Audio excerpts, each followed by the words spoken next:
காவிரி நீர் நம்முடைய தமிழ்நாட்டின் உயிர் நாடி. 38 மாவட்டங்களில் 28 மாவட்டங்கள் காவிரியை நம்பிதான் இருக்கின்றன. 8 கோடி மக்களில் 5.5 கோடி மக்கள் காவிரி நீரை நம்பிதான் இருக்கின்றார்கள்.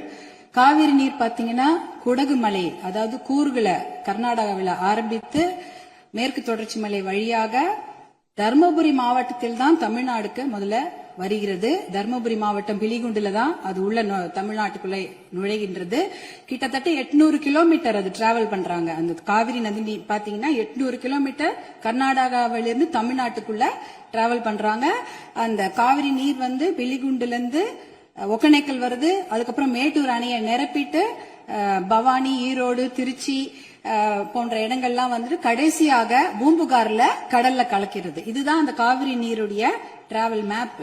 இதுல பாத்தீங்கன்னா 320 கிலோமீட்டர் மட்டும்தான் கர்நாடகாவில் காவிரி பாய்கிறது. பார்டர், அதாவது அந்த பார்டர்ல வந்து 60 கிலோமீட்டரும் தமிழ்நாட்டுக்குள்ள 420 கிலோமீட்டர் காவிரி நதி நீர் ஓடுகிறது. அப்படி என்றால் நமக்கு தான் அதிகமான உரிமை. 420 கிலோமீட்டர் தமிழ்நாட்டில் ஓடுது, நம்மளுடைய மாநில எல்லையில 60 கிலோமீட்டர் ஓடுகிறது. அப்படி என்றால் கிட்டத்தட்ட 740 டிஎம்சி தண்ணீர் காவிரி நீர் இருக்கிறது என்றால் அதற்கு அதிகமான உரிமை நமக்கு தான் இருக்கிறது. கிட்டத்தட்ட 400 டிஎம்சி தண்ணீர் வந்து தமிழ்நாட்டுக்கு உரிமையான தண்ணீர், நமக்கு பாதிக்கப்பட்ட தண்ணீர். ஆனா நாளடைவில் அதை குறைஞ்சி 205 டிஎம்சியா குறைச்சிட்டாங்க. 192 டிஎம்சி அதை குறைச்சிட்டு இன்றைக்கு 177 டிஎம்சி தண்ணீர் தான் தமிழ்நாட்டுக்கு என்ஷூர் பண்ணிருக்கிறாங்க. அதாவது அந்த காவிரி நடுவர் மன்ற தீர்ப்புல பாத்தீங்கன்னா Karnataka has to ensure to give Tamil Nadu 177.25 TMC தண்ணீர்னு அங்க வாக்கியங்கள் வருது. இது 178 டிஎம்சி நமக்கு இறுதி தீர்ப்பின்படி வர வேண்டிய தண்ணி. ஆனா என்ன பாத்தீங்கன்னா நம்ம வந்து கடைமடை மாநிலம், கர்நாடக அரசு முதல் மடை மாநிலமாக இருக்கின்றது. சுப்ரீம் கோர்ட் உச்சநீதிமன்ற தீர்ப்பின்படி கடைமடை மாநிலத்தின் அனுமதி இல்லாமல் எந்த ஒரு கட்டுமான பணியும் எந்த ஆற்றுப்படுகையிலும் கட்டக்கூடாது. குறிப்பாக காவிரி நதி நீர் மேல கட்டக்கூடாது. ஆனா 4 டேம் இருக்கு. 1931ல கிருஷ்ணராஜசாகர் டேம் இருக்கு. அது வந்து ஆங்கிலேயர் காலத்தில் கட்டப்பட்ட டேம்.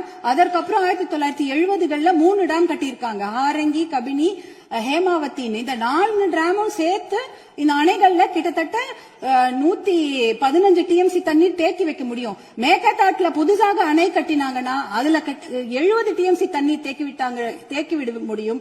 அப்படி பார்த்தீங்கன்னா கொள்ளளவு 185 டிஎம்சி தண்ணீரை கர்நாடக அரசு தேக்கி வைத்து விட முடியும். நமக்கு வர வேண்டிய 177 டிஎம்சில ஒரு சொட்டு நீர் கூட தமிழ்நாட்டுக்கு வர முடியாது. அப்படி என்றால் டெல்டா மாவட்டம் பாலைவனமாகிவிடும்.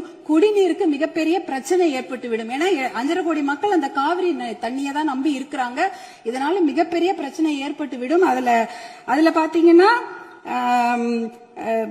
இப்ப வந்து கர்நாடகாவுக்கு உரிய நீர் வந்து 284 டிஎம்சி தான்.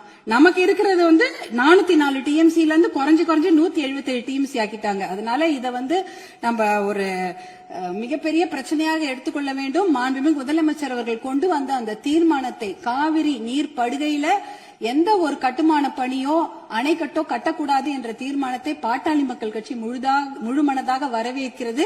அதற்கு எங்களுடைய முழு ஆதரவை நாங்கள் தெரிவித்துக் கொள்கின்றோம். குறிப்பாக ஜூன் 12ஆம் தேதி மேட்டூர் அணை, அது வந்து 92 டிஎம்சி பிடிக்கக்கூடிய அணை. ஆனா அதுல இன்னைக்கு பாத்தீங்கன்னா 40 டிஎம்சி தண்ணி தான் இருக்கு. ஏன்னா அந்த தண்ணிய கூட இன்னைக்கு குறுவை சாகுபடிக்கு கொடுக்க முடியல. குறுவை சாகுபடி வந்து வடகிழக்கு, அதாவது சவுத் வெஸ்ட் மான்சூன், தென்மேற்கு மான்சூனை நம்பிதான் இருக்கிறது.